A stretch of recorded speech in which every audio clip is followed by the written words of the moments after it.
and they decided to start it up, and eventually grew to 4,500 members. As of April this year, they reached 500 million registered users in 200 countries.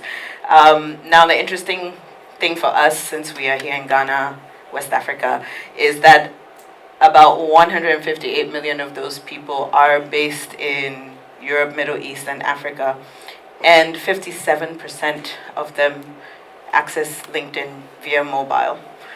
The other thing that might be relevant to many of us here is that 40 million students and recent college graduates use LinkedIn, and that's actually the fastest growing demographic.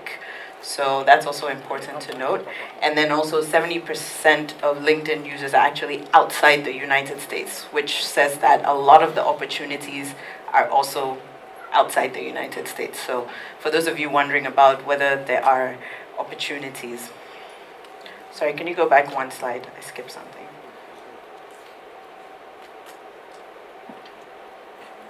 Control room, please go back one slide.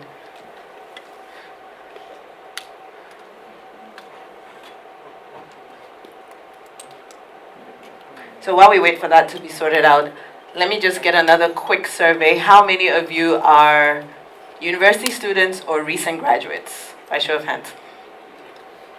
Okay, a few of you. How many of you are professionals, meaning you have a 9 to 5?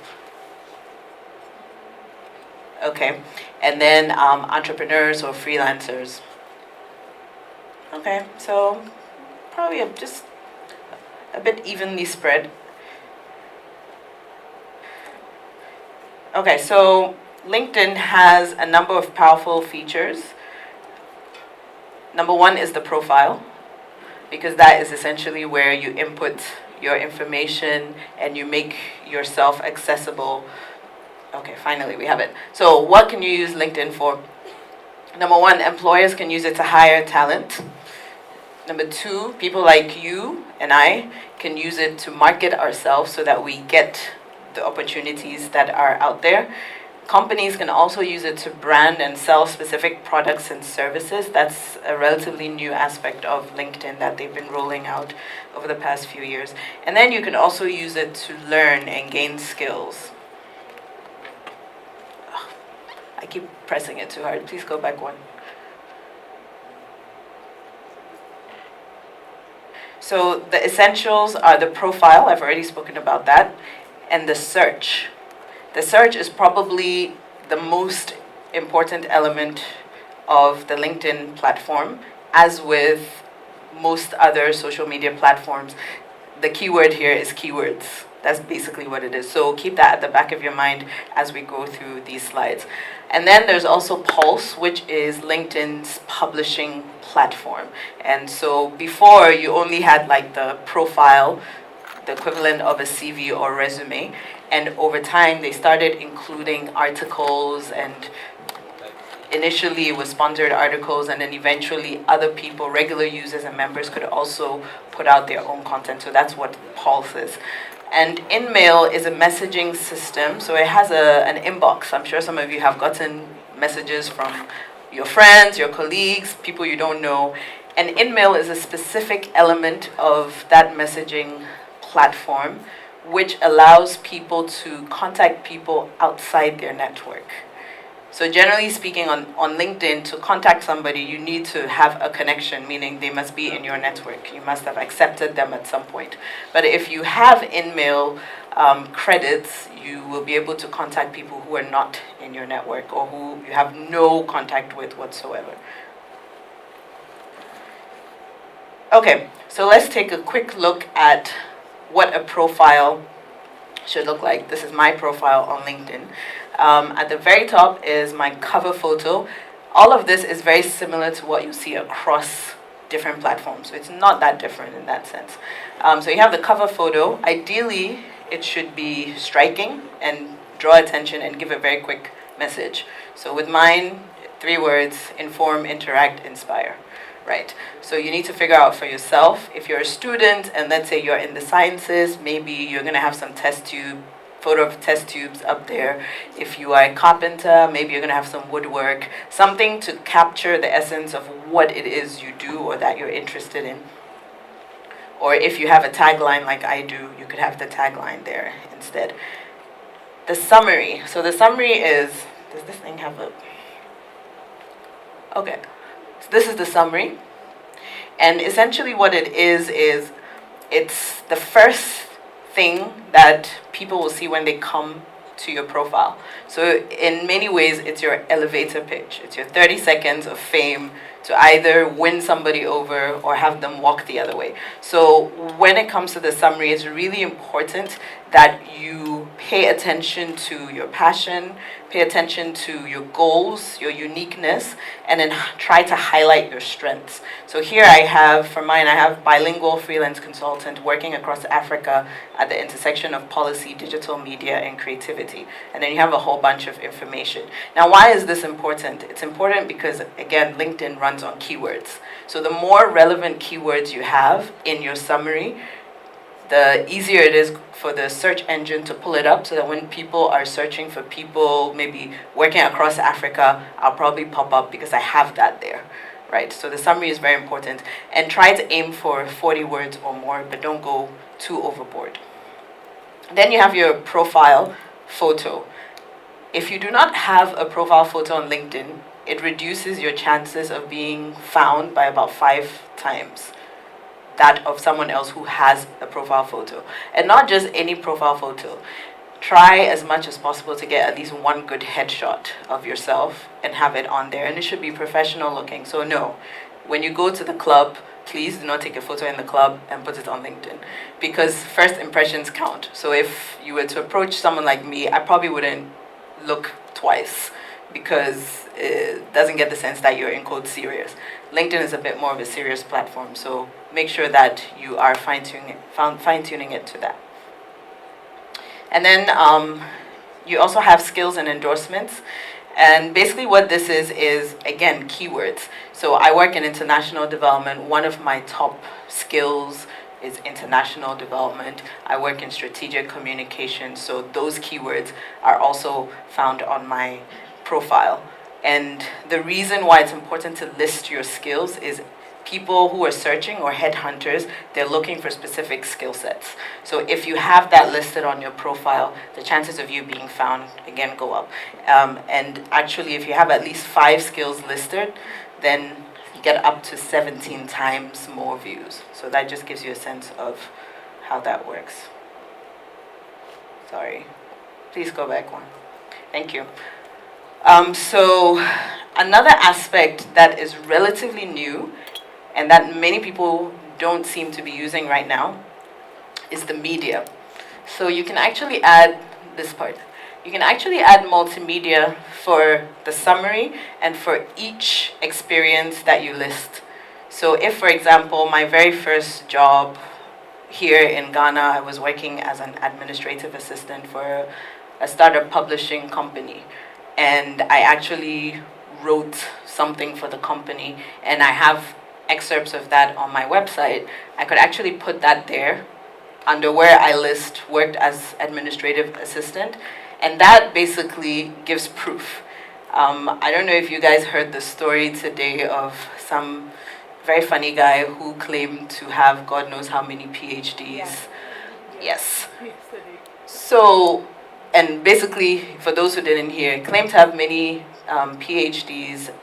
The news media put it out there. Everybody was happy for him. And it turns out that it was all a farce. He never actually went to that school. He photoshopped himself into the photos and all of that.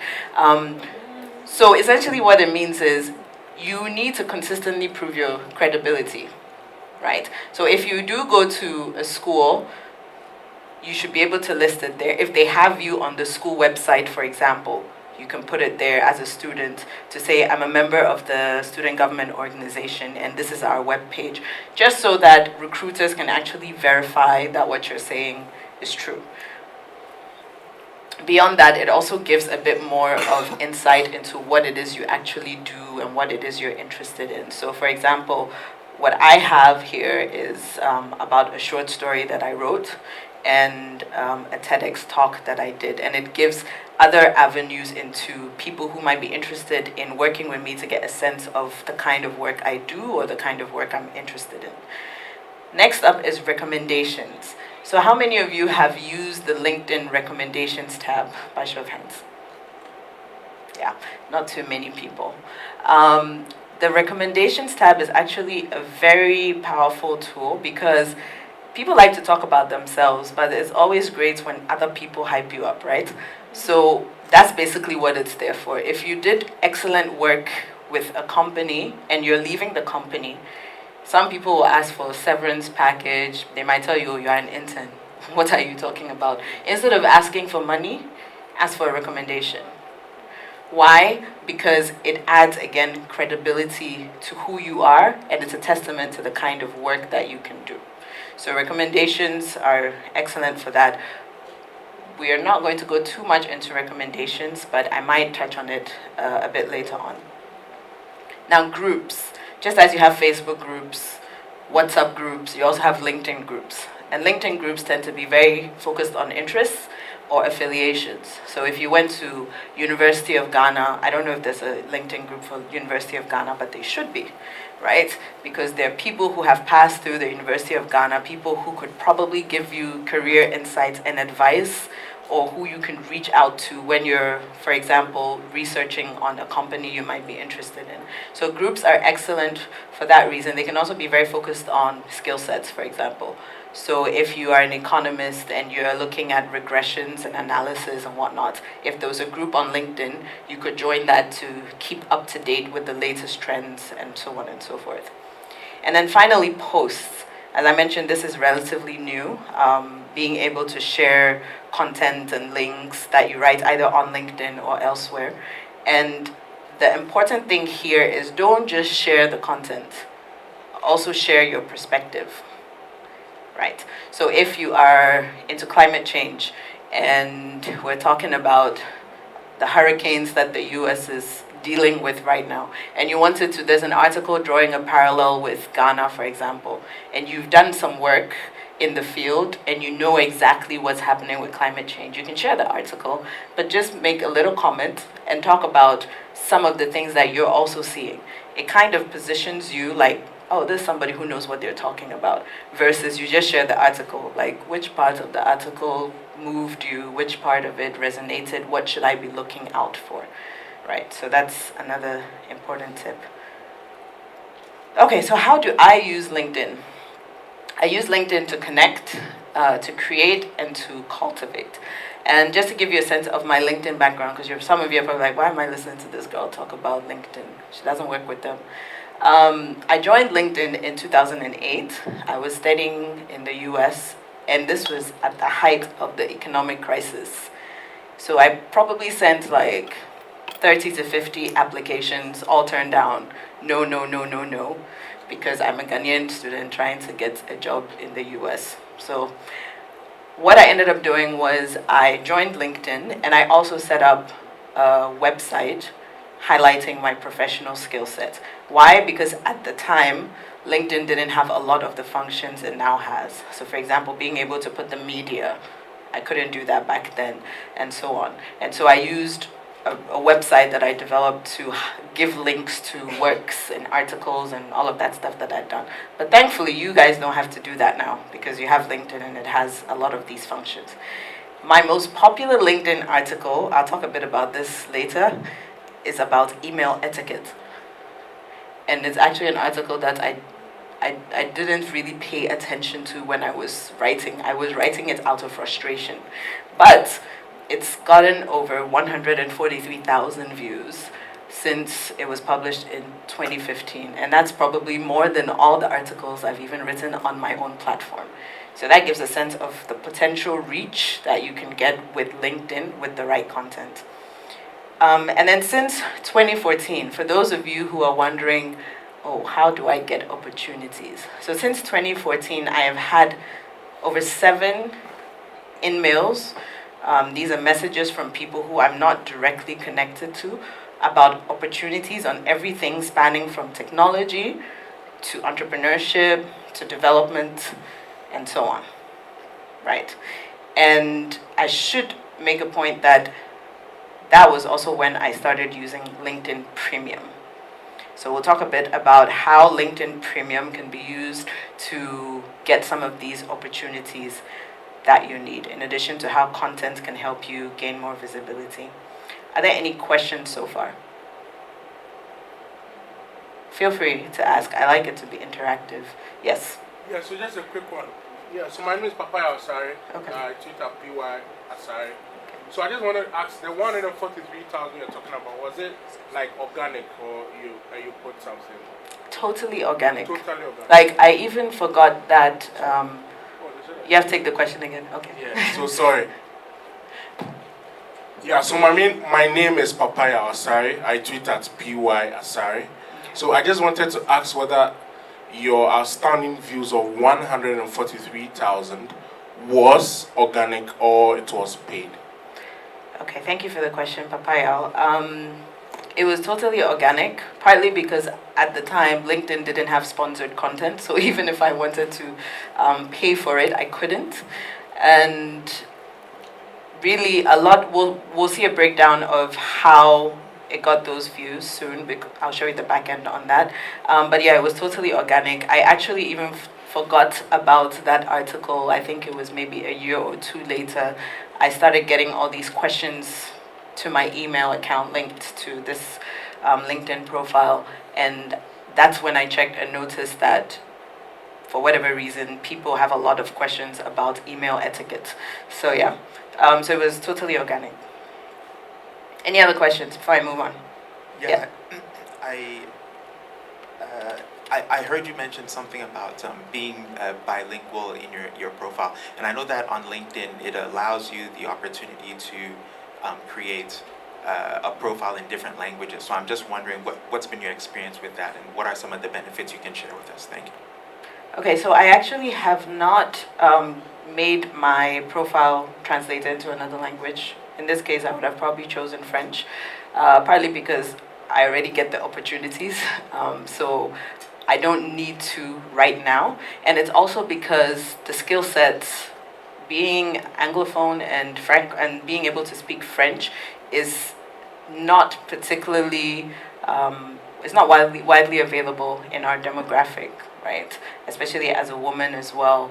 So you need to pay attention in order to determine if it's worth it. Pay attention to whether those are skill sets that are in high demand but not high supply, right? Because then you're probably going to pop up a bit more. Okay, so moving on. Please go back one.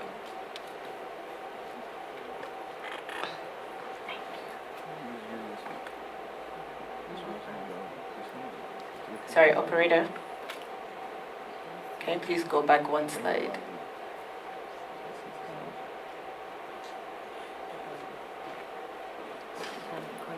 Any other questions in the meantime?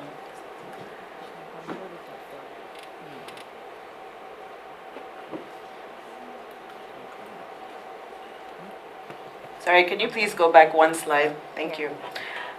Okay, so the question that I always encourage my trainees to think about before you even think about all the other stuff I've talked about is why you're on X social networking platform. And this is very important because each platform has its own purposes, each platform has its own kind of content, and each platform might be more suited to one thing versus the other. So if you do not take the time to figure out why exactly you are using that platform, you might be putting out information that is contrary to what you're actually hoping to gain from the platform. I like to refer to this quote by Simon Sinek, who is the author of a book called Start With Why. Excellent book, by the way, if you're interested. And he says that people don't buy what you do. People buy why you do it. And what you do just proves what you believe. So in the same vein, if people see you on LinkedIn, they're going to be more interested in why you're actually on LinkedIn, or why you're actually sharing this particular post, or why did you take that job opportunity over the other, than the fact that you actually took it. if you go into interviews, that's what recruiters are always trying to get to the bottom of. They're trying to get a sense of who you are as an individual, not so much the role you have. So please keep that. That's the second thing to keep at the back of your mind as we go on. So now we're going to delve a bit into how to connect with ideas and people on LinkedIn. Let's take a step back. When it comes to LinkedIn, if you ask them what their mission is really to connect the world's professionals. What this means is they have given ample tools for you to actually make those connections, right? And it should be relatively simple if you actually pay attention. So before we go on, I want to show a video that will get you thinking a bit. Nana Kweku, can we have the video, please?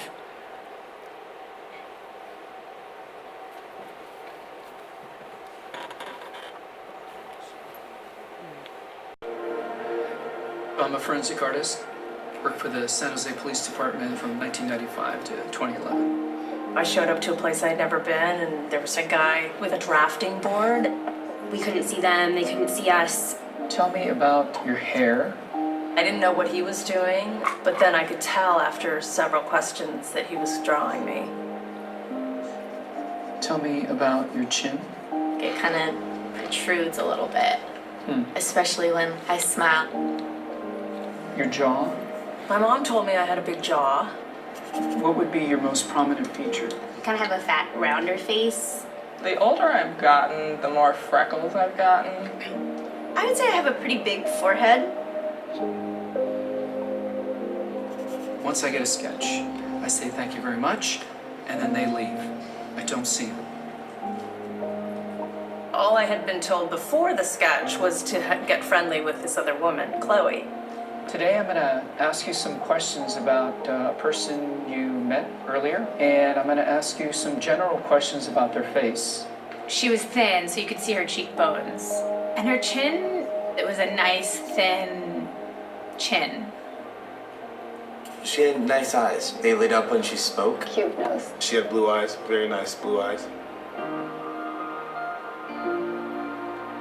So here we go. This is the sketch that you helped me create, and that's a sketch that somebody described of you.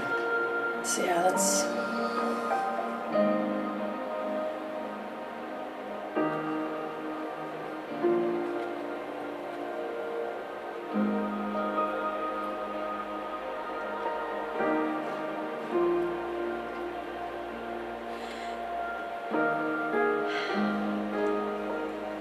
She looks closed off and fatter, sadder too. The second one looks more open, friendly, and happy. I should be more grateful of my natural beauty. It impacts the choices and the friends that we make, the jobs we apply for, how we treat our children. It impacts everything. It couldn't be more critical to your happiness. Do you think you're more beautiful than you say? Yeah. Yeah. We spend a lot of time as women analyzing and trying to fix the things that aren't quite right. And we should spend more time appreciating the things that we do like.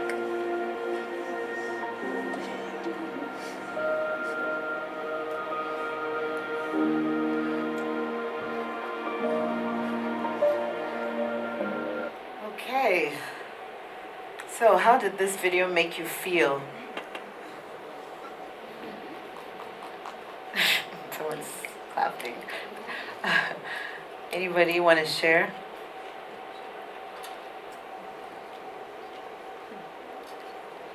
I can't see your hands.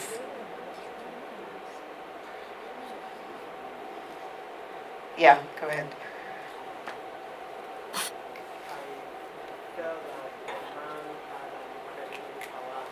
Just wait for the mic. Thank you. Please, I'm Ivan Sofori. Yeah. Nice to meet you, Evans. Yeah. Within the video, I saw that the man had an incredible power of thought. Without seeing the person, he had visualize between the spiritual, let me put it that way, that like what is not seen, and he put it into action. So it's not necessary you have to see the person face by face, but imagination, he thought deeper, had an incredible power of thought to bring that thought into realization, which at the end, when you look at the thought he had and the raw picture, you can see that everything was clear. So I could see the incredible power of thought over there. Awesome. Please give him a round of applause. The power of imagination. Yes, let's pass the mic on to her.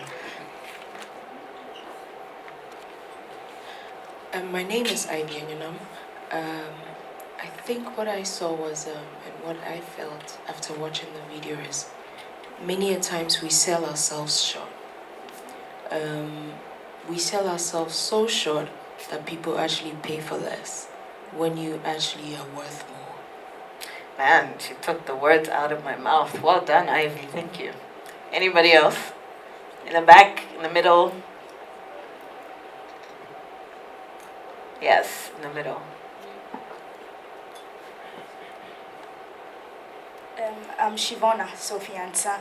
I felt that we really don't see much of ourselves than other people like do see us. And so then when the woman was describing herself, she was only focusing on her negatives, and her mom thought her jaw was very big. But when the other person was describing her, you could see that the person had actually visualized her very beautifully. So more often than not, we don't really make ourselves beautiful to our own selves, but then we rather allow other people to make our own selves beautiful, which is wrong. Yeah. Shivona, thank you. Letting other people define us. Anybody else? Take a final one. Okay, there's one here. So one at the top, and then afterwards down here. There was someone on LinkedIn that posted a statement that said, your network is your net worth. So basically, if you're on LinkedIn, you might think you don't have any value. You only have maybe 200 connections, and someone else might have 1 million. But though the quality of those 200 could be used as leverage for you to connect with someone with many more. So don't, like the lady said before, don't sell yourself short. Awesome. And then final one up front. Thank you.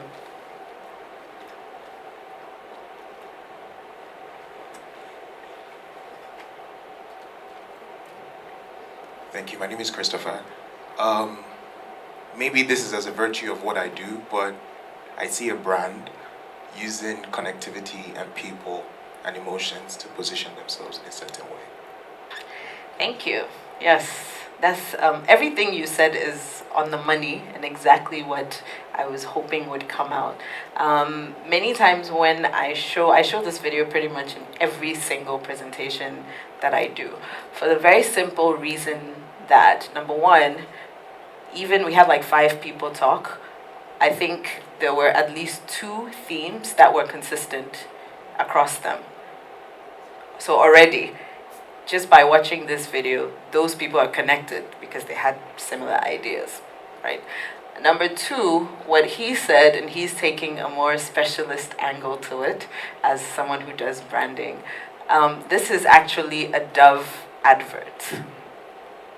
Yes. And yet you don't see soap there at all. You don't see lotion, right? So this video basically invites you to be a bit more creative with how you present things, right? Dove is a company that deals a lot in skincare products, right? But here they are talking about beauty. They've taken the conversation from the products to something that a lot of people can identify with, and that's the question of, am I enough, essentially? That's the theme that they're drawing on. And so in the same vein, when you go on LinkedIn, number one, you're definitely more connected than you think. A lot of people will say to me, oh, but I don't know how to start with this because I don't know anybody. And I'm like, which school did you go to? Then they'll mention, where did you first work? Then they'll mention, which part of the country do you live in? They'll mention, what are you interested in? already those are points of connection, and you already know people focused on that, right? And then the second and perhaps the more powerful thing here is don't get so caught up on what you think you should be posting, right? So you think that you're a lawyer, so you can only post about law things.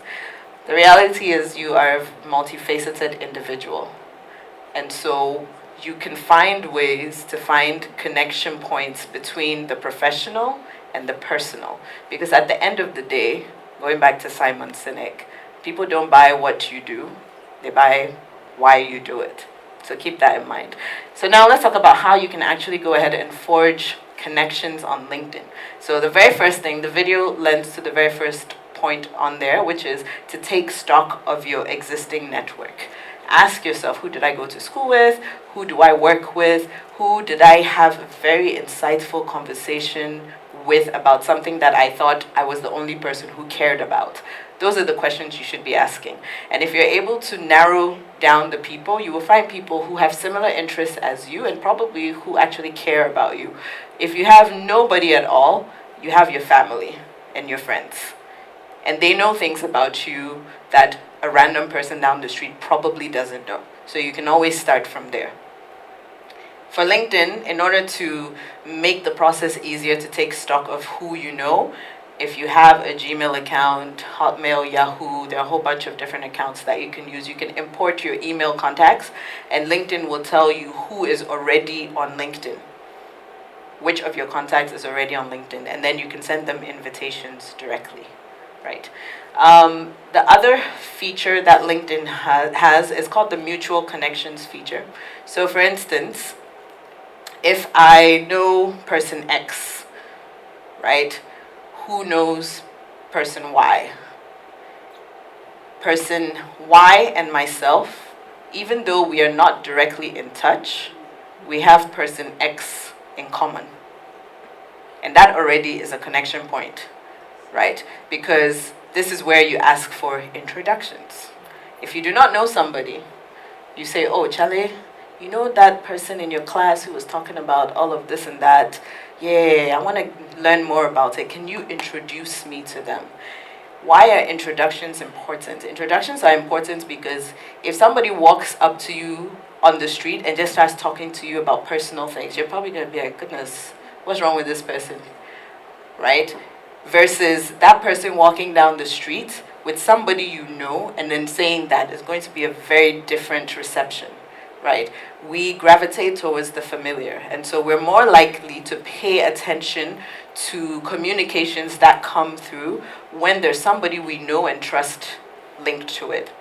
That's basically what that's about. So if you look at mutual connections and there are people that you want to connect with, first try to figure out who is in common. Is there anybody there that you trust or whose opinion you find interesting or you actually hold in regard? You can ask them to double check who the person is and if the opportunity is legit or whatever. Same thing on Facebook. I accept profile requests based off of how many mutual connections we have. If we have 0, chances are I'm not going to accept it. Unless you send a note and say, oh, this is why I want to connect with you, for example. And that's also very important because at the end of the day, people will talk about their experiences on different platforms not being great. I hate Twitter because people are always doing this or that. But guess what? You invited them into your Twitter space. It's very simple. So you need to pay attention to whose requests you actually accept to ensure that the quality of your networking and conversations and connections online remain up there. So I've talked about asking for introductions and referrals. The other thing about networking in general is that it's not a one-way street. In Ghana, we think about networking being, Charlie, when I need the job, that's when I send the person a message. When I need a loan, that's when I send the person a message. When I forgot something and they are there, they can pick it up for me, that's when I send a person a message. That's basically just using people. It's not networking, right? Networking is a two-way relationship, meaning I add value to you, you add value to me, That's the way it works. So how do you do that and forge those connections? Endorsements. The endorsements feature on LinkedIn basically has people saying, oh, I know this person, and I can say for sure that they have a skill set in software development.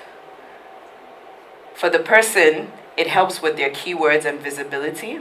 For you, is this whole concept of making a deposit in a trust bank. The person feels, they might not realize it, but they feel a bit more, it quotes, closer to you. They feel like, oh, this person actually wants me to make it. And so if they were to find an opportunity, they will be more likely to pass it on to you because you're not always asking, you're also giving. Right? So endorsements are a very good tool. You can also use it similar to what you do with Twitter. On Twitter, retweets and likes are ways of saying thank you. So endorsements, if somebody does something for you, maybe they passed on a link to an opportunity, a job, and you ended up getting the job, and you know that, Charlie, at the moment I still have to pay bills, so I cannot give you money. But the least you can do is endorse them for something you know they're good at, because that also bumps them up, right? Linked to that is celebrating other people's achievements, which we can do another session on that one because it's a hard issue. Pull him down is strong in Ghana, right?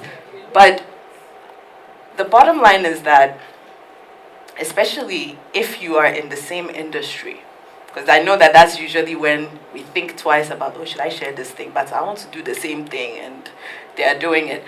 The bottom line is that whenever you are able to help somebody achieve something, unless they're just a very, very bad person, like not good-hearted, they will not forget it.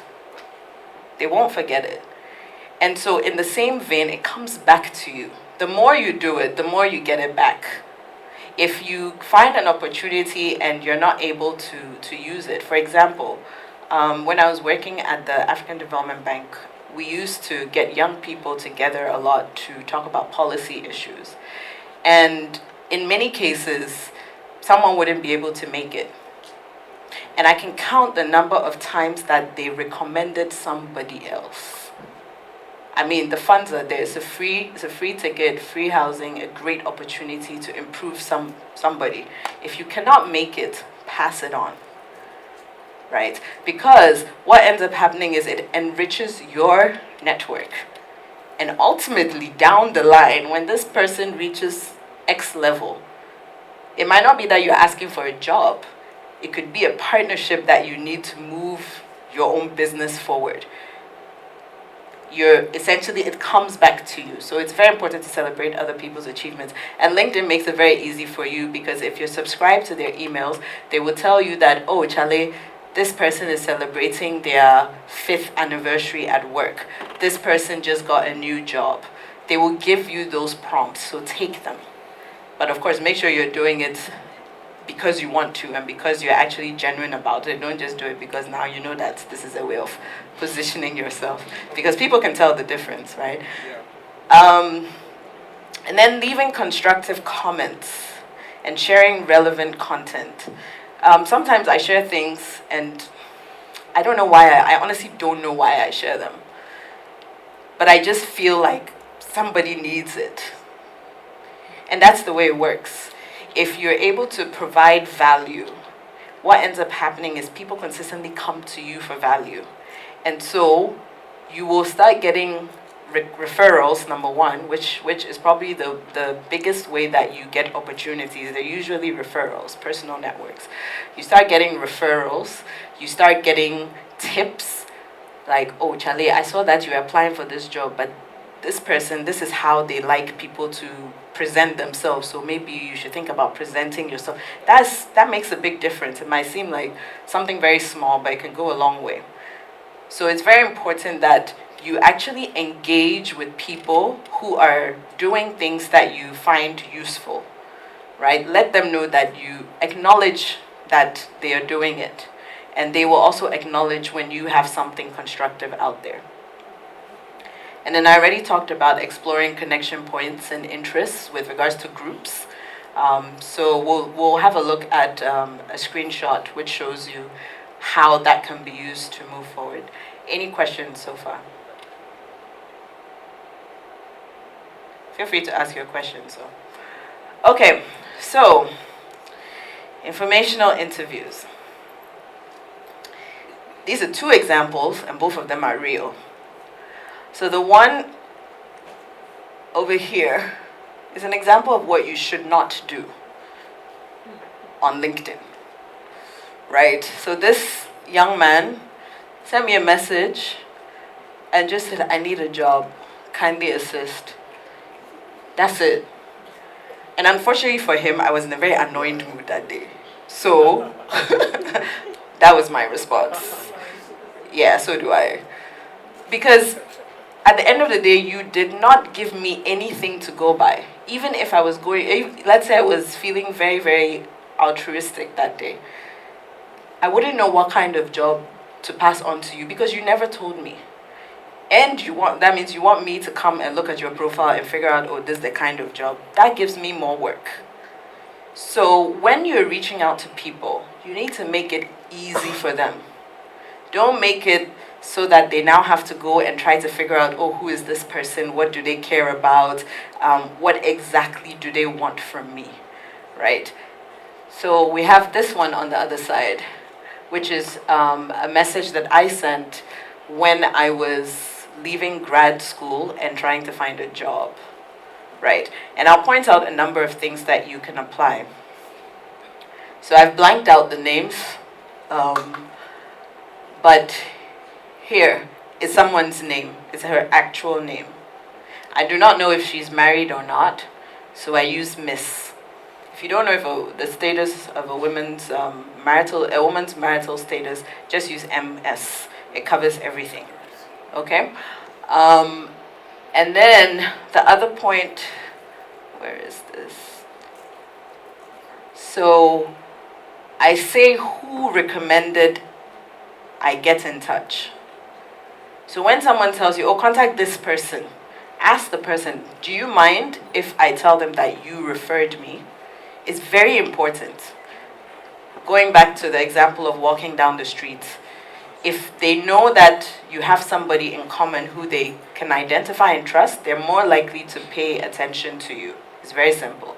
So you note who recommended the opportunity, and then you state very clearly, in this case it was with a very specific organization. So I stated very clearly that I'm interested in X organization. And then you give a sense of your background. If you're a graduate student, if you just graduated from school, give a sense of what you studied and what you're actually interested in. And then I gave some sense of what I would like to pursue. Right? So all of this makes it very easy for anybody who actually wants to help you to know how they can help you. And the minute you make it easier for them, they're more likely to get back to you. But if it's now a whole process of I have to do research on you, the person who needs help, well, yeah, there's a lot going on, right? So make it easy for them to actually get in touch. And then over here, you do not tell the person, I need a job now, or I need a job by this day, or I want to talk to you on this day, right? You need to let them know that you're flexible and find out when they are available, right? So even if they tell you that, oh, Charlie, I'm available on Sunday, and Sunday is when you watch your Premier League football, because that's what we do in Ghana.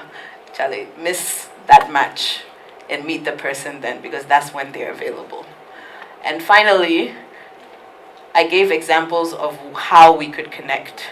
So I said, I'm happy to call you. You call the person, not the other way around. Unless they say, oh, I have a free whatever program, so I can call for free to whatever country. But otherwise, you should offer to call. Sometimes, too, you can offer to meet up for coffee. Well, now we drink coffee in Ghana, so I can say that. Or sobolo, right? You can offer to have a sit down over a drink, non-alcoholic.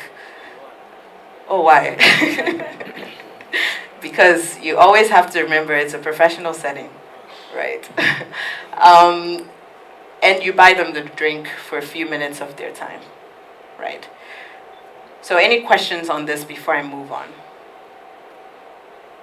No. Okay.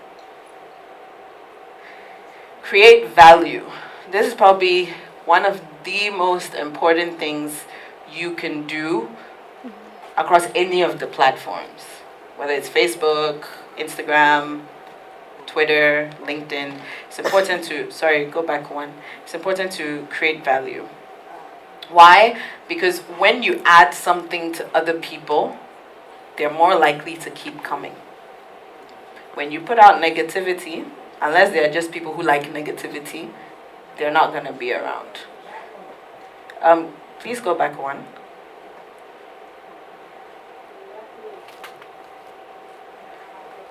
Are there any questions right now?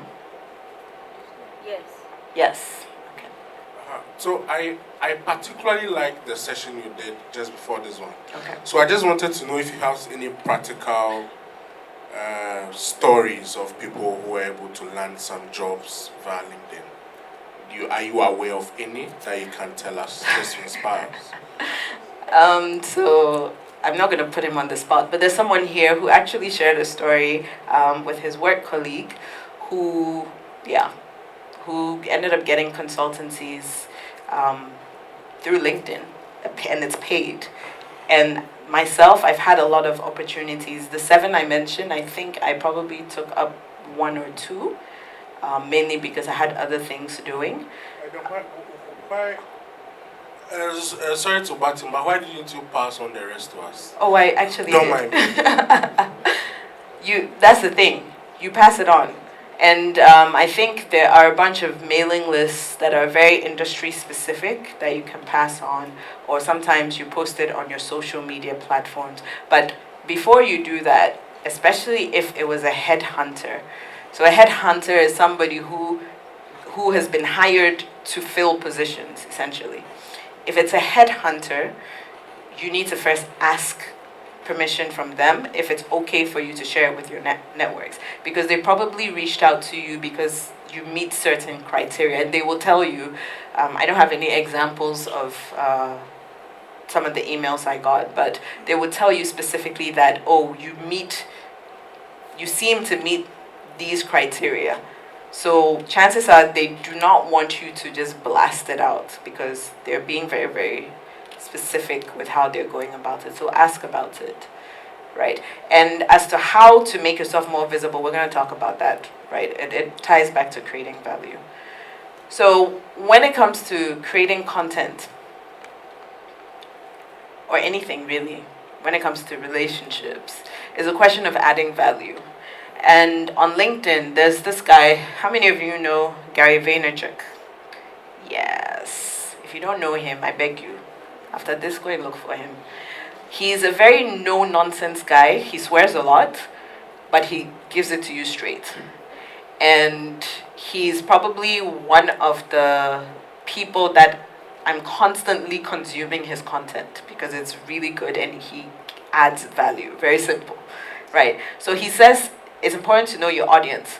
And the bottom line is that for a consumer, or in this case for a potential employer or employee or partner, to get excited about something, to be compelled to click an ad or watch a video, it comes down to you caring about your audience's attention, right? And then linked to that is this question of, what is your value addition?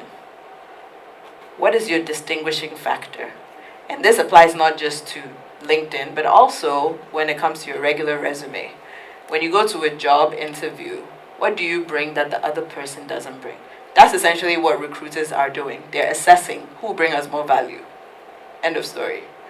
So Gary has this concept that he calls jab, jab, right hook. Jab, jab, jab, right hook. And he says what you need to do is you need to give value, give value, give value before you ask for a sale. So if you follow this technique, that is when you make a distinction between being someone who's all about self-promotion and someone who actually gives value, right? And in our case, this is extremely important because we're coming in a bit late into the content creation game, meaning a lot of what we would probably say is already out there, right? If I was to write about, for example, recently wrote about my freelancing experience, if I was just writing in general terms, I don't add any value. But if I talk about my freelancing experience in Ghana or Africa, that hasn't been written about, or not as much. So context is extremely important. If you're talking about your industry, try to localize it and contextualize it.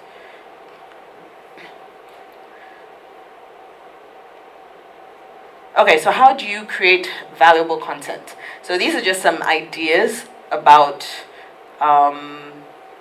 products and quotes that you can create, content products you can create. So relevant articles, and if you have published work, and I know especially for students, you do all this research, write your thesis, and then that's the end of it.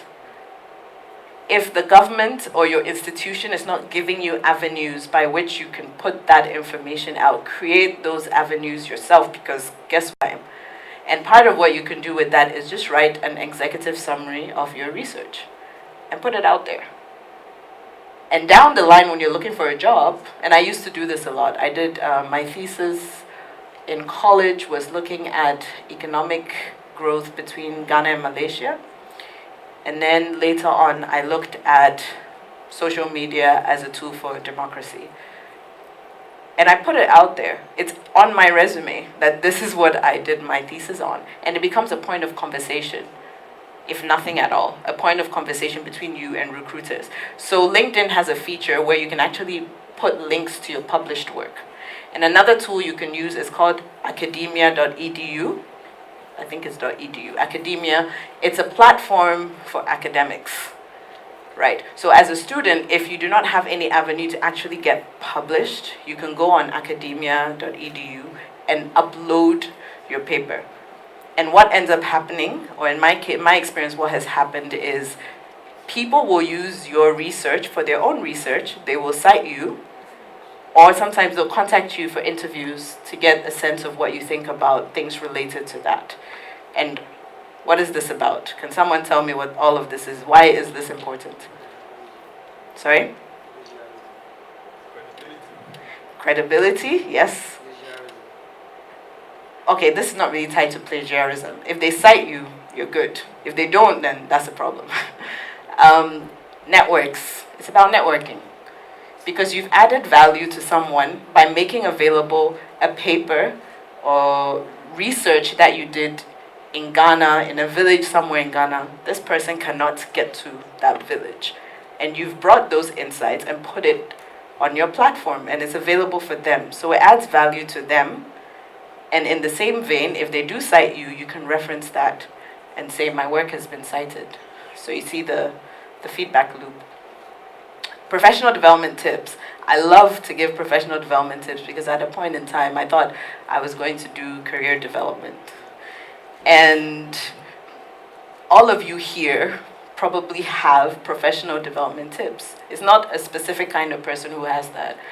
By virtue of the fact that you have working experience, you have a tip or two that you can give to somebody else coming in. Right? So that's another avenue for creating valuable content. And then Charlie, Ghana living, it'll be easy. So that is forever. That's content for days, right? Talking about you wore your white shirt, going for an interview. You sat on the trotro. Somebody came to sit by you, charcoal seller, for example. So you might suggest that, oh, instead of wearing, you can wear your white shirt, but maybe wear a darker color over it while you're on the trotro. And when you get to your interview location, roll it up and put it in your bag. That's useful, right? So don't underestimate the fact that you already have valuable professional development insights that you can share with other people.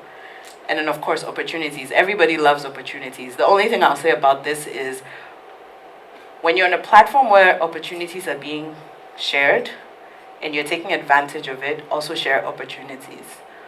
Otherwise, eventually you'll be kicked out. Right. And then your industry. We are fortunate or unfortunate to live in a part of the world where a lot of things are always changing.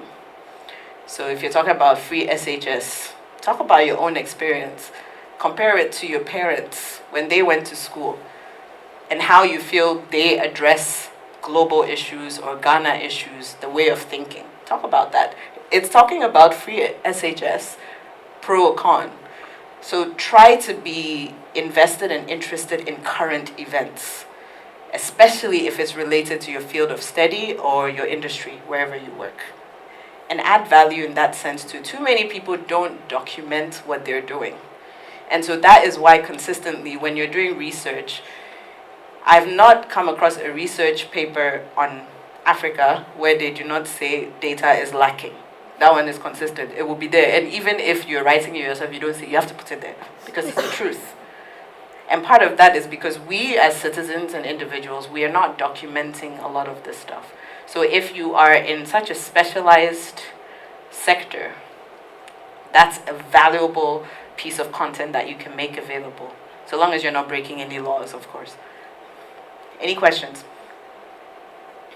Okay, so this is the article. And basically why I put this here, this article was written on the LinkedIn platform in 2015. So it was written on LinkedIn Pulse. And as I mentioned, I wrote it in a moment of frustration because people kept calling me Mr. Abdullahi. It was very simple. Even after I explained to them, oh, you know, I'm actually a woman, so you can just call me Jamila.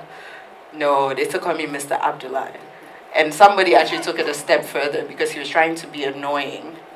He said, Mr. or Mrs. or Miss Abdullahi. And that is why I wrote this article, right? And essentially, the key element, same thing. You have a photo because it draws people in, right? You have a catchy title. Where is it? I can't actually see what I'm doing here. Okay, you can't see it because it's all the way up. So it says 8 tips on email etiquette addressing unknown/external recipients. And then this one was very to the point. Normally I'll have an introduction of some sort to give a sense, but this was to the point, and you just listed it. And over here is where you can see the number of views. And again, because it's on the LinkedIn platform, so I'm very sure they saw the actual article. They didn't have to click through to go anywhere else, right? Number of views. The interesting thing is that there were only 13 reshares. In order for you to get this number of views on like Facebook or Twitter, people must have shared it a lot. So that says a lot about the power and reach of LinkedIn. And specifically in this case, Google search.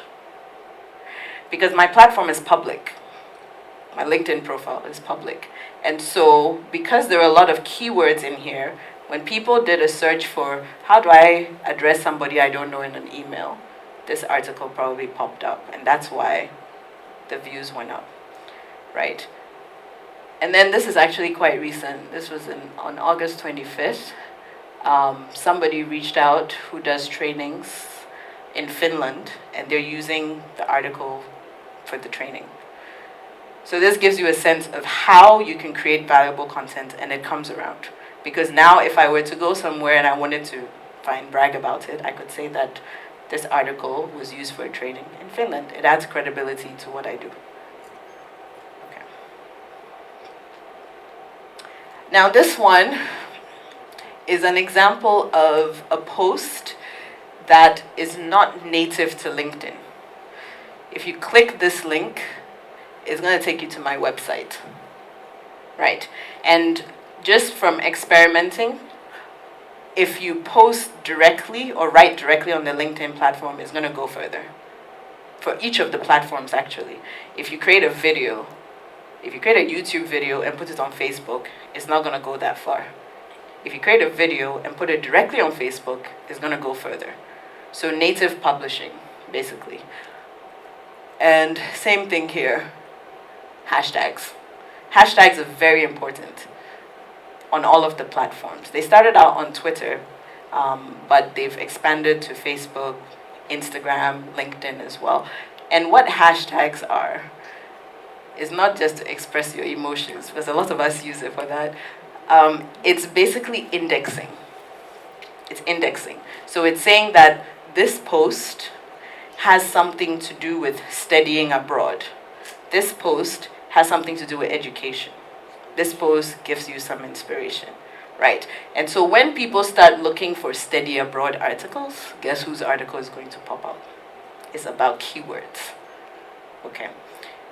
Now this other example, this is a friend of mine who works in the development space, but this is about design. What's the connection? Can anyone tell me what the connection is between the two? Okay, I'll make it simple. The connection is her. The connection is her. You as an individual, you have many different interests. There's no reason why you should be confined to one kind of interest, right? So in her case, she deals with financial models and resource mobilization, but she actually cares a lot about interior design. And so she built a platform. And now people who are interested in interior design are coming to her website and her LinkedIn profile. And guess what?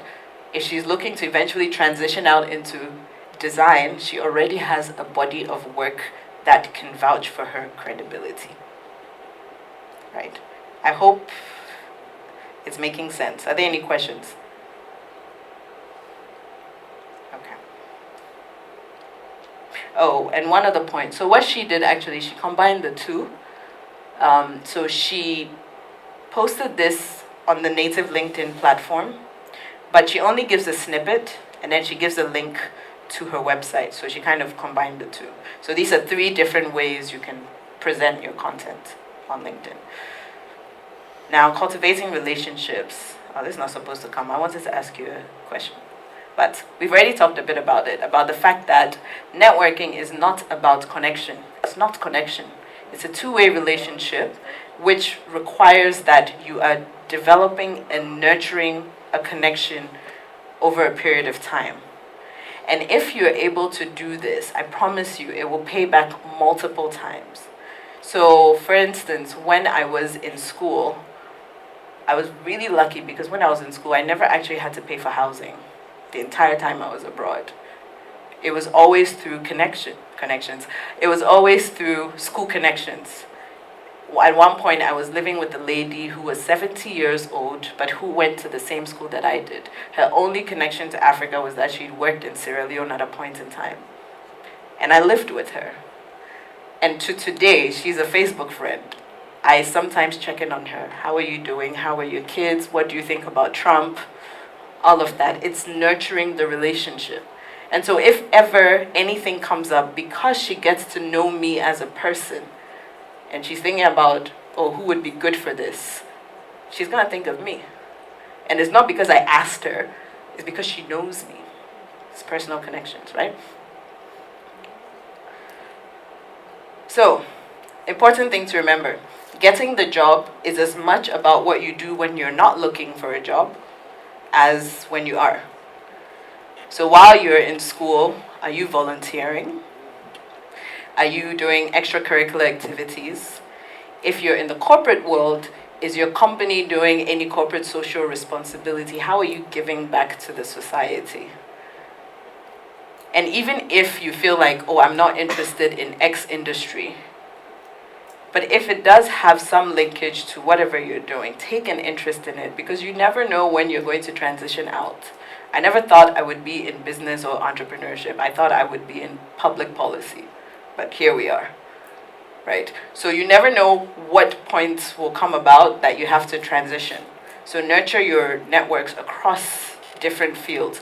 Why also? Because it adds a lot of value to you. If you have friends who are from different spectra, what we'll end up doing is you start seeing the world in multifaceted ways. And that could potentially impact on a project at work. It could potentially impact on family. It could potentially impact on future opportunities. Sorry, go back one, please. Any questions? Okay. Let me go to the top first.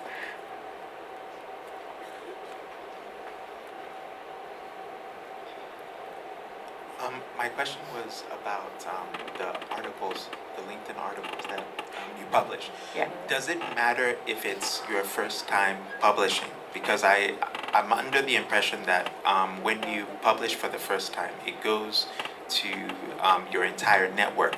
But what may happen, for instance, in the case of your friend, she works at a bank, but she wrote an article about interior design. So presumably a lot of her network were probably people in the bank. So by the time the article went out, maybe they said, I'm not really interested in interior design. And so her next few articles might potentially miss that. So are there ways in which you can control or avoid that from happening? Thank you. That's a good question. I think that, yes, definitely. You might actually be surprised. I don't know, maybe it's on the last slide. If we can go back one slide. That article, for instance, it was actually my second degree network that was powerful. My first degree network wasn't as powerful, right? And I think what that is precisely what we're talking about. You think you know somebody, so you don't share what they post. It's very simple. Or you don't interact with it in any way. Because if you interact with any content, okay, it's not this one, but that's fine. If you interact with any content, it pops up on other people's feeds that X person has liked this person's whatever. And so I'm more likely to see it, right? So it's partly because in our inner networks, we think we know people, or well, this guy's always posting too much about this stuff. And so we don't share it or we don't interact with it. But also, you're right, the people in the bank, probably not many people probably interact with it, but she uses keywords. Like I said, it's all about keywords, it's visibility. So if she makes her post visible, and one way you can do that is making your profile public, then she's going to be seen more. Yeah. There was another question here.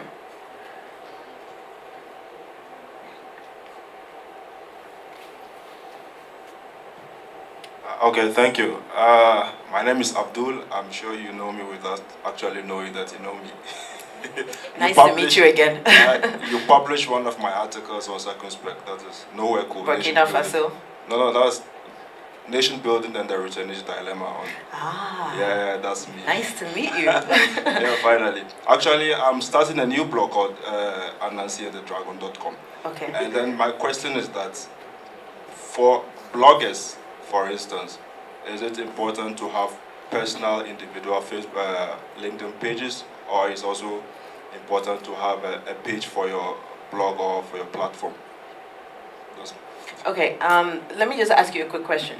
What's your background of, I know you were studying at the time. Economics, yeah. Economics? Yeah. Okay. So the reason why it would be important to have a personal page, personal LinkedIn page, number one, because the way things are going, everything is moving online. So even if you don't need it today, you'll need it in the future. So it's good to just save that, first of all. Now, on the question of having a separate pages for your business or blog, I think it really depends. For Circumspect, we were in existence for 7 years before I started creating our Twitter, Facebook, and so on. And that was because I kept getting invitations, and I was like, man, this is a personal space.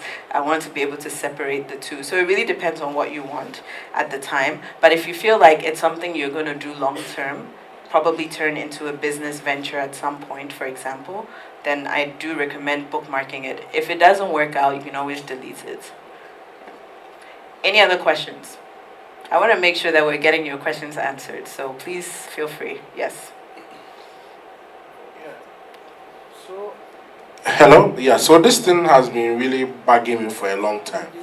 And hopefully you can help me out. Okay, I'll try. Yeah, so for us, I mean, I do share like similar backgrounds like you with economics and all of that. And I have some articles that are purely economic. Okay. So economic policy, mainly about Ghana's oil and gas, because that's what I did something on economic growth for my thesis, okay, and also for my term paper in economics of development. I also wrote something on Ghana's oil.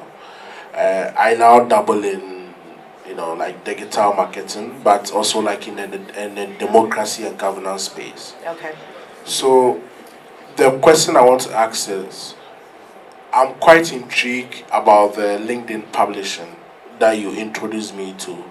So, what would be your advice to me? Should I publish in my economics, or should I publish in my newfound area of social media and digital marketing? Why do you have to choose?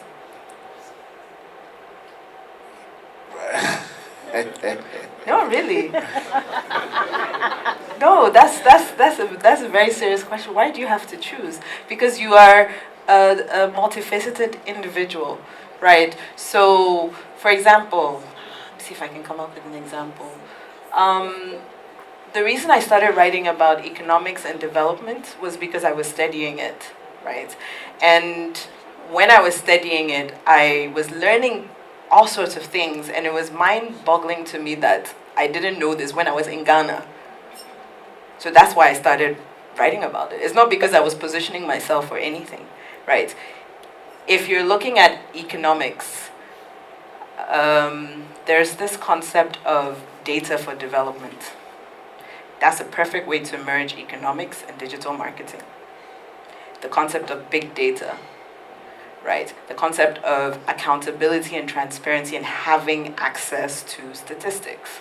So there are many ways you can find overlaps. And I don't talk too much about how you can actually brainstorm content based off of your industry. I do that in my trainings, but I'm definitely happy to talk to you about that at some point. Sure. Yeah. We have a date. We have a date, great. My dad is sitting here, so. Okay, next question, before I move on. Yes, right here.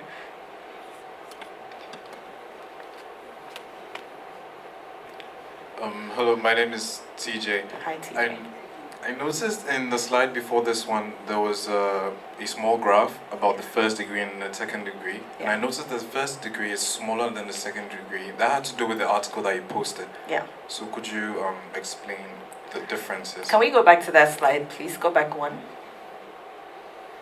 So if you look at that graph, hopefully they'll switch it soon. If you look at that graph,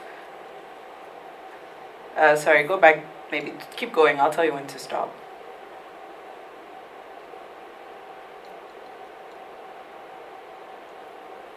Okay, go back one more. No, this one. Yeah. But I want to show you something. So it comes down to this, especially this, right?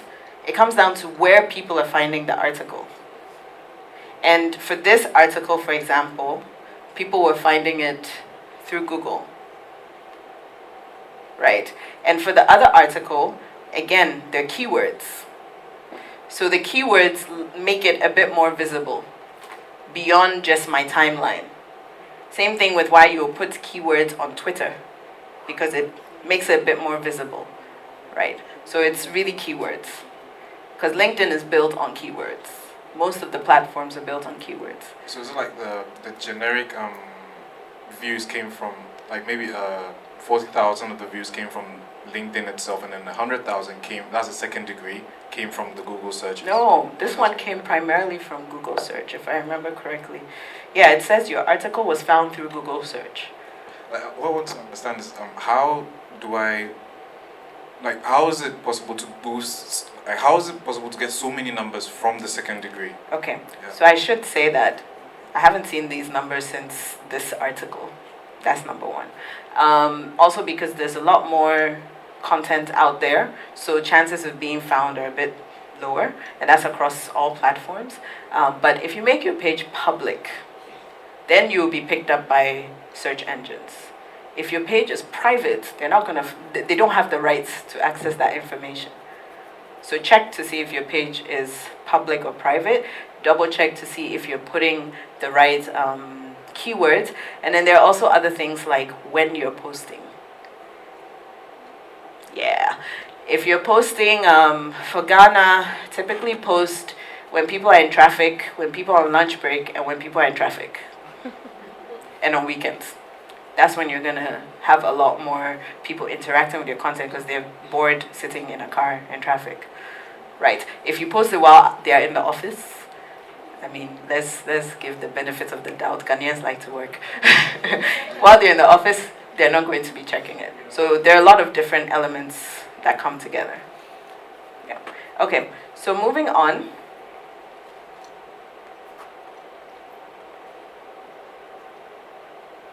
Okay, here. So this is an example of recommendations. And you see this? This is where you can ask to be recommended. So when you click this button, it will give you a list. So it will say, what points of connection do you need to be recommended for? So if, let's say, I wanted to be recommended for when I was working at the African Development Bank, it will give me that option. Or when I was studying in the US, it will give me that option. All your experiences, it will basically group them and ask you which one and who do you want to recommend you. And then it will ask you what kind of relationship do you have. So it could be that, for example, Rolf was my first editor. Well, not my first editor, but he was my first real editor after I finished school, right? And it will ask me what's the relationship between Rolf and you. He managed me, so I'll say he was my manager.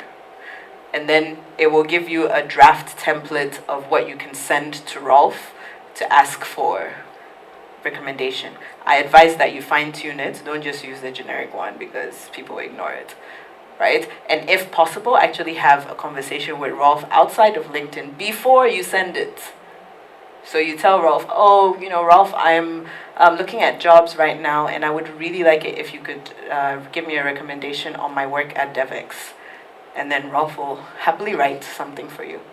And then down the line, it'll be good for you to also return the favor and say, you know, Rolf was a great manager. He helped me in this way, and so on, right?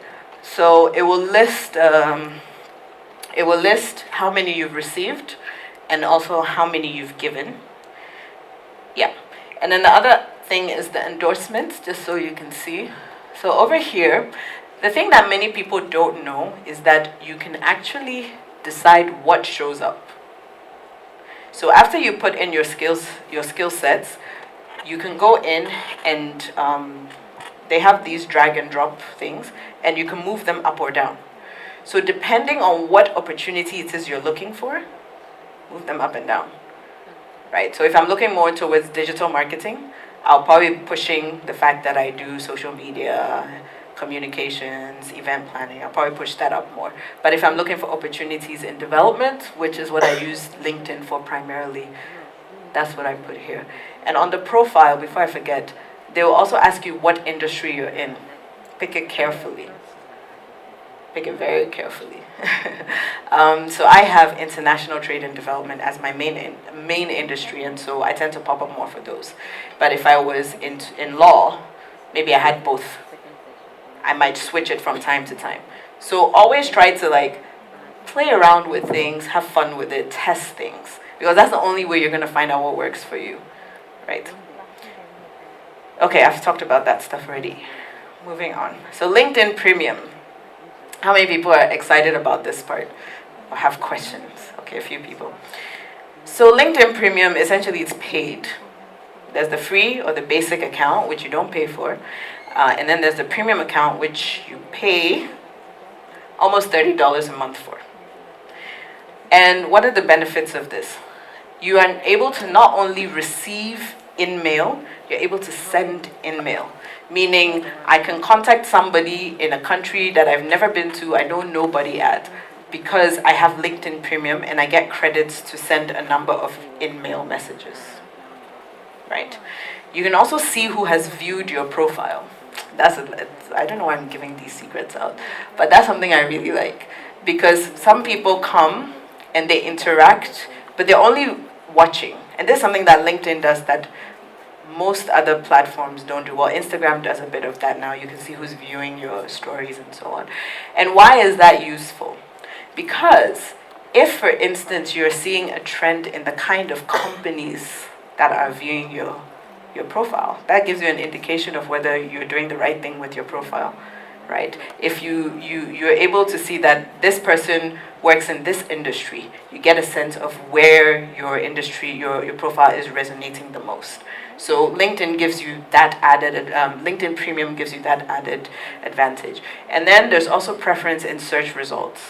So if I'm on a LinkedIn Premium account, and I'm searching for a job, or I put out that I'm looking for a job, and someone is on a basic account, and a recruiter searches, they're gonna find me first, because I'm on a premium account. And I think the percentage of premium account users globally is less than 40%. So those people are getting found more. You also get detailed insights. I showed you how I knew that I was found on Google search for it. That article was found on Google search, for example. But it also gives you a bit more detail than the basic account. The basic account gives you some sense, but they'll say something like, oh, a freelance consultant in X industry. They won't tell you who exactly it is. But with premium, you actually find out who it is. Unless they're a premium user that has said, don't give my name out.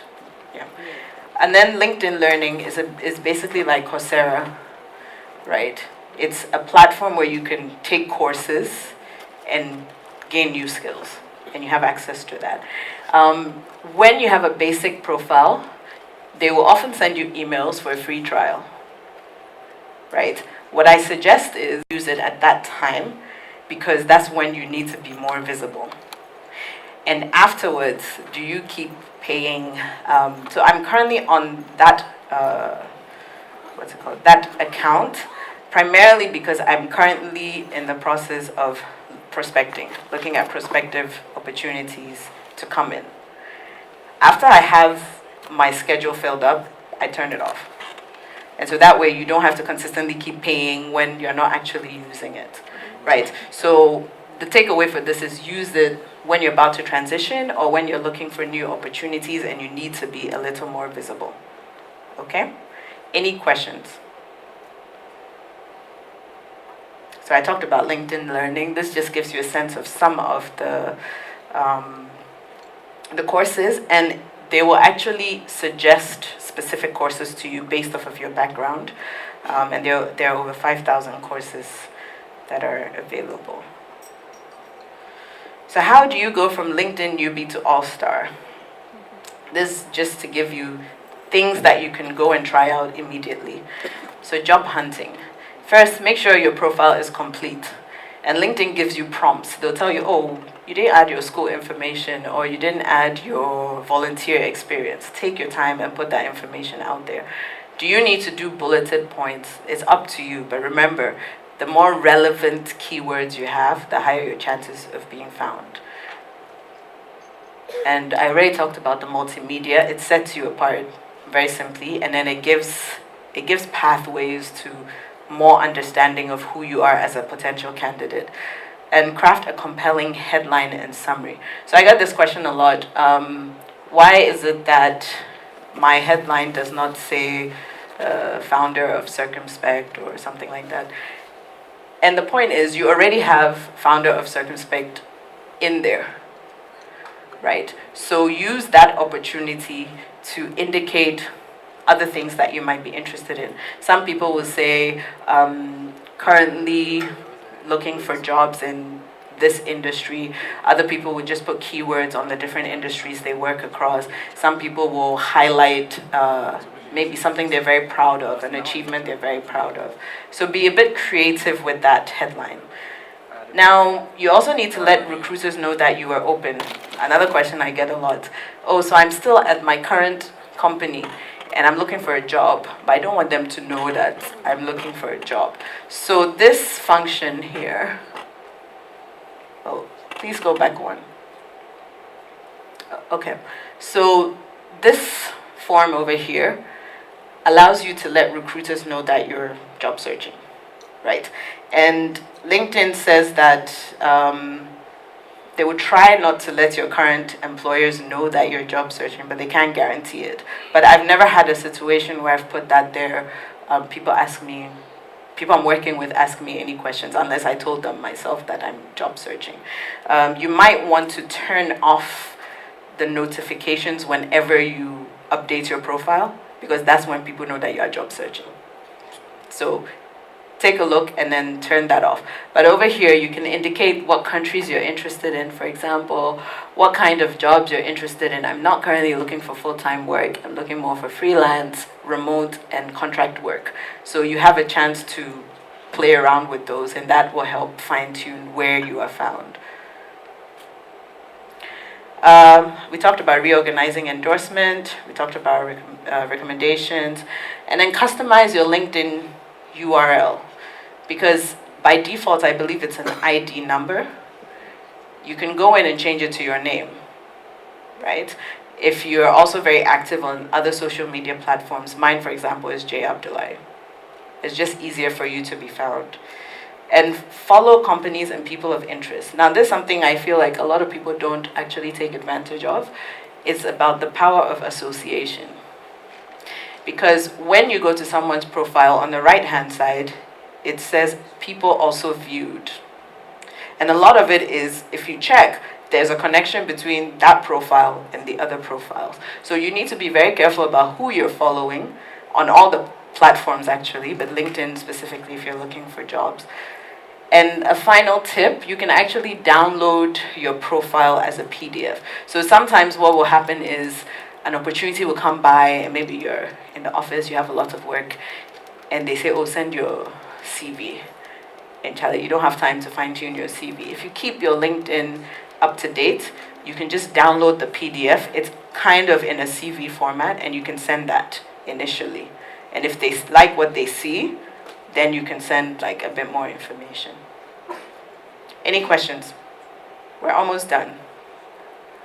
Yes. Sorry, I didn't get the option that you said that you are checking for. Sorry. Yeah, I said I didn't get the option where you indicate that you are job searching on LinkedIn. I don't know if you can go through. It's right here. I can't. It's not really clear. Okay, so it says let recruiters know you're open, and you turn it on. Right. Yes, in the back.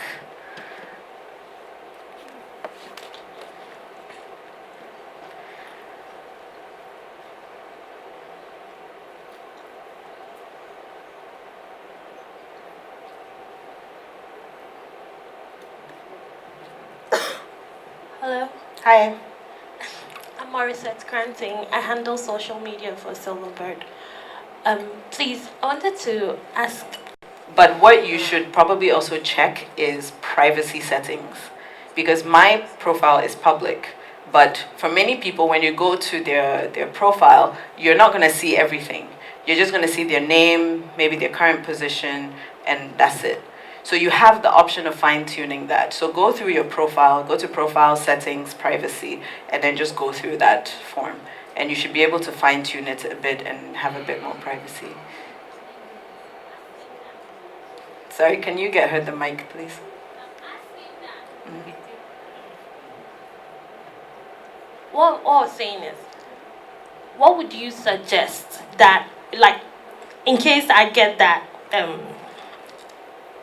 question, that please quickly send us your CV and I'm caught up in something and my LinkedIn is not that detailed. Wouldn't it be better if I just keep like a simple CV on me personally that I can send to them? Because if my LinkedIn is, let's say, just stated high school, university, and those courses I did, obviously, and it's not in detail, wouldn't it be better if I didn't send anything at all? Or told them I'll get back to them later? You've answered your own question. That's exactly it.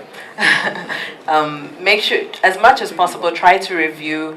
One thing that I would suggest is anytime you switch roles, or anytime something, in quotes, big happens, you have an achievement you're proud of, you finish working on a project, take the time to write a summary about it because you will forget. And when you write that summary, so you have two documents. You have your CV that you usually send out, and then you have a working document that probably lists everything you've ever done. And use that one to have like summaries written with the bullet points and whatever, so that it's very easy for you to quickly edit and send. But yes, if you feel like you cannot put your best foot forward, just send an email and say thank you for the opportunity. It sounds interesting. I will get back to you by tomorrow or whatever. That's your best bet. Okay? Hi. Hi. My question is about languages. Okay. I ever heard somebody say that if you want to put languages on your CV or anything, it should be languages beyond, let's say, your border. So let's say French, Arabic, or something. But would it be advisable to put local languages on your profile? Or it should be strictly those that are beyond your mother tongue per se? What's your background? Computer science. Computer science. Okay. So for computer science, unless of course you are doing computer science work in regions in Ghana, for example, or those are the kind of opportunities you're looking for. Let's say you're focused on rural access to ICT. In that case, yes, put your local languages because it's an asset. But if you are not, you are just based in Accra, you only work in English, then there's no point to put it. If you're in development, for example, if you're in development, for example, well, I would put Dagbani, for example, if I was looking to work a bit more up north, or if I spoke Ewe, I would put Ewe on there. Why? Because international organizations coming into Ghana don't have those. Vodafone, power to you.